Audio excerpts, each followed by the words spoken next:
What's up, everyone? Welcome to Program Your Remote. Today we're going to be looking at a GM Smart Key programming procedure. We're going to be doing it on a 2015 GMC Yukon here, but it will be the same on several different years. It's also going to be the exact same on the Tahoe and the Suburban. So for this procedure, it's going to be to add a key. You're going to need at least one working key already. So as you can see here, we have our working key, which is very worn, and then we have our new unprogrammed key that doesn't work yet.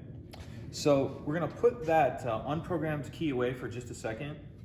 And on our already working key, we're gonna take the emergency key out of the bottom. Hang on to that for just a second. We're gonna take the working remote that we just took the key out of and put it in the cup holder. So we'll just put it in there and leave it. Now we're gonna take the key that we just took out of it, put it in the driver's door, and we're gonna turn it to the left or counterclockwise 5 times. 1, 2, 3, 4, 5. Now, if we look in here, we're gonna see it says ready for remote 2.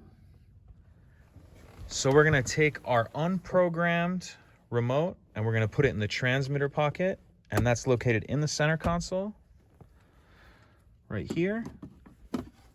So once you have that in there like that, you want to come over here and push the stop start button 1 time. Okay.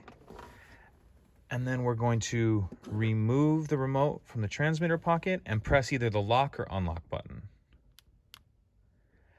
At this point, if you have any additional remotes, you'll repeat that previous step for each remote. Putting it in the transmitter pocket, pressing the stop start button, and then when you remove it, press either the lock or unlock button. You can have up to 8 remotes programmed to the vehicle at one time.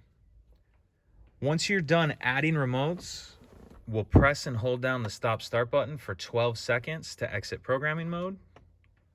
1, 2, 3, 4, 5, 6, 7, 8, 9, 10, 11, 12. Okay, now this remote should work. The remote part works. Let me get the old remote out of the car just for a test. Could you take that, please? Just want to get that out of there to make sure that this remote will start the car on its own. And it does. That's a working remote. If you have any questions, please let me know.